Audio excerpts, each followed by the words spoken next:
voters in Dublin went to the polls on Saturday in an election that would likely remove Prime Minister Leo Varadkar from power amid a surge by Sinn Fein. Recent opinion polls have pointed to the main opposition, Fianna Fail, winning the most seats and forming a multi-party coalition or minority government.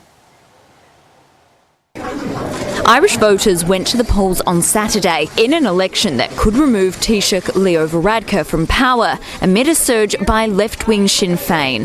Varadkar cast his ballot in Dublin after campaigning on his own diplomatic successes on Brexit, helping prevent a hard border on the island. But the strategy appears to have fallen flat amid domestic issues such as healthcare and housing, which have seen a swing by voters towards Sinn Fein. Party leader Mary Lou MacDonald urged people to vote for change as she also went to the polling booth in Dublin. Today is a very important day. Today is the day that the people are in charge and every single vote counts. People have told us throughout this campaign that they want change, that they want to change in representation and they want to change in government. So I'm saying to people, please come out today and vote for that change. But MacDonald's party is unlikely to enter government as it has put forward too few candidates. Opinion polls point to the main opposition party, Fianna Fail, winning most seats and forming a coalition or minority government, led by Micheál Martin, who voted Saturday morning in Cork. Its policies on the economy and post-Brexit Ireland are broadly similar to those of Varadkar's centre-right Fine Gael. Both Fianna Fail and Fine Gael insist they will not govern with Sinn Fein. After polls close at 10 p.m. local time, counting will begin at 9 o'clock on Sunday morning. For more on this, we are joined via Skype by Professor Dagmar Schiek of the University of Belfast, and she is in Auchencairn, Scotland. Professor Schiek, good evening, and thank you so much for joining us on The Globe. Good evening. Now, Prof, polls have predicted a change to the political landscape in Ireland, talking of a three-way horse race. Talk to us about the latest and how the vote went today. I don't know yet how the vote went today because the first polls will only be published when voting closes at 10 p.m., so not to influence voters. But the predictions are, as you said, that Fianna Fail will probably have the most seats.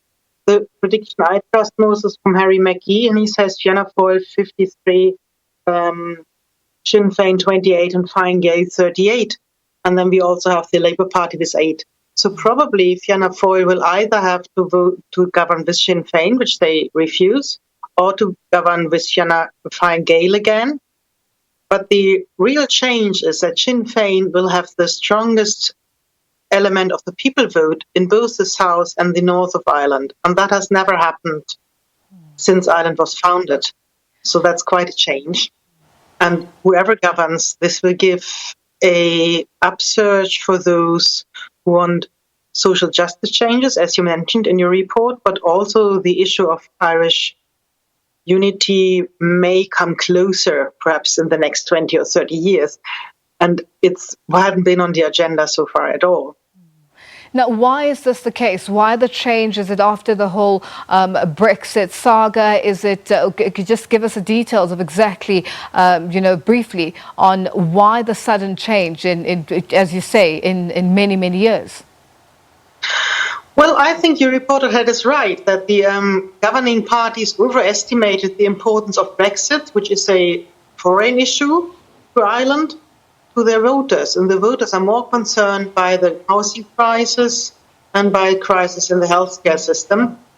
And all these crises also mean that Ireland may not be able to fully capitalize on Brexit, because with Brexit there would be companies flooding to Ireland, and there's a little bit of a bottleneck, because how do you host your people? How do all these people who want to be employed in Ireland, who want to be moved to Ireland by the companies, how are they going to be housed? How are they going to educate their children? How are they going to get health care? And these are issues which haven't been addressed. So I think that's one of the reasons. And then the other reason is this is a country where two parties, Fianna Fail and Fine Gael, as your reporters correctly said, don't distinguish each other very decisively, have been governed together for a long time.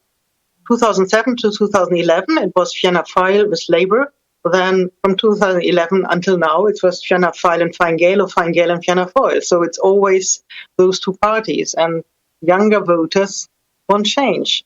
And they have also been encouraged to engage politically by activities such as the referendum on abortion, the referendum on gay marriage, which was before. And so they're now engaged, and they want this modern country to see modernizing. Now, looking at the voter turnout so far, sitting at about 62%, this is what Yes. the pollsters are saying. And speaking of the fact that the voters are looking at the internal issues of Ireland and how they impact, as you've already touched on the fact that people are worried about, how they'll educate their children, about jobs and things like that. And then you have Varadkar coming out and stating that warning voters that Brexit is not yet a done deal. What do you think how do you think the Irish will respond to these sort of statements after, the 31st of January? Well, it's correct. Brexit isn't a done deal because we now have a transition phase, and this is a very short phase in which the future of the relationship between the UK and the EU needs to be finalized. And this period is too short. Ireland is one of the countries which loses most by Brexit after the UK. And they will lose most by a hard Brexit, which is still threatening. It's still on the agenda by the end of this year. However, I think that the Irish people are fed up with the focus on foreign affairs. They want the problems on their doorsteps to be solved. This may be short-sighted by the voters because Brexit will add problems to their doorsteps. It will lead to economic problems for Ireland. But the voters are focused on other points, if that makes any sense. Yes, it does. In terms of just looking at some of the other parties pointing out the fact that Fine Gael, for instance, has basically is failing or has failed in healthcare, housing, and even homelessness. And this is what the Irish people are more worried about than international issues. How then are we, Sinn Fein comes out on top and they win the election? What then needs to be done in terms of how they handle, the Irish government going forward? I think Sinn Fein will not form the government because they have not expected their successes, and that's why they haven't fielded enough candidates. So the prediction that they will get possibly 28 or thereabouts, I think that's correct. And that means they need 80 for a majority, so they won't be the government. There may be the government makers, even if both large parties now say they won't touch them, that may change. But they will not govern by their own, they won't field the Taoiseach. Now, However, continue, Prof. However things develop, Sinn Fein will have more influence than they have now. So that's true. Now, with that influence, do you think that, as you touched on the issue of Brexit and the transition period and being a very short period, 11 months is not a very long time, what do you think? Do you think that a sort of a coalition government will work for Ireland going forward? Well, there has all the time been a coalition government in Ireland. Yeah, so as I said, 2007 there was a coalition from Fianna Fail and Labour. 2011, Fine Gael and Fianna Fail. That was and now we have a confidence and supply arrangement, which isn't a coalition, but it's still a cooperation between Fine Gael and Fianna Fail. So this is nothing new for Ireland. It would be new if Sinn Fein would be part of that coalition, and that may not happen.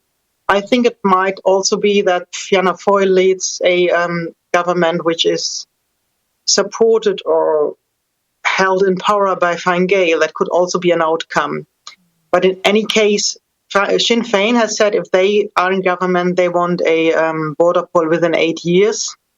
So that is something which might be a discussion.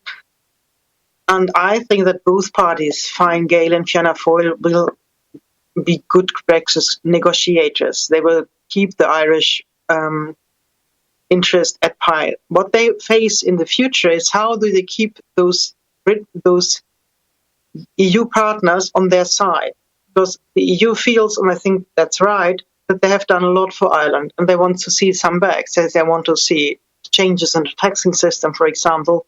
And that's a new challenge in the Brexit EU negotiations which the new government will have to face.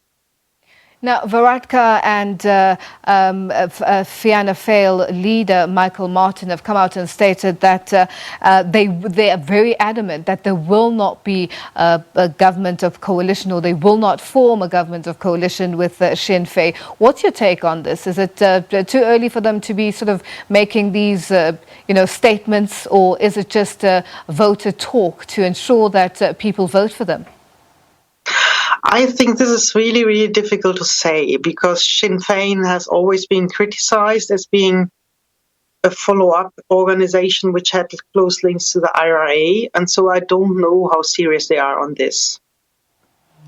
Working with Sinn Fein would be moving Fianna Fail out of the comfort zone, but working with Fine Gael, which is much stronger than Sinn Fein by number of TDs, would have other discomfort. So I don't know. It's really difficult to predict. The Irish people seem to be stating that a lot of them are voting for change, and Sinn Fein is seen to be this change. And, going forward, what if Sinn Fein is not the change that they were looking for? And, this is where now the coalition government formation may come into play. And, is this going to be enough for the people to make them content, or to make them comfortable with how everything is going to turn out, or possibly turn out? You're mentioning a very interesting point there. Looking from Sinn Féin's perspective, it might be a good idea to remain in opposition, because if they go in government straight away, they will have to make compromises, and they will be seen to carry government positions which may not necessarily satisfy the thirst for change, especially of young people. So perhaps for Sinn Féin it would get better if the big parties remain in the driving seat, and then they would get an even bigger majority and also be able to field enough candidates to mirror their voting share next time round. For the people, that may be a disappointment, but on the other hand, Ireland has a long tradition of involving people by citizens' assemblies and by direct engagement, elements of direct democracy, so there may be other ways to satisfy the thirst for change. That makes sense. Professor Schiek, thank you so much for joining us. We'll be watching very closely with regards to the results trickling in and finding out who is going to be forming the government and what coalition is going to be taking place. Thank you so much for joining us this evening. Thank you.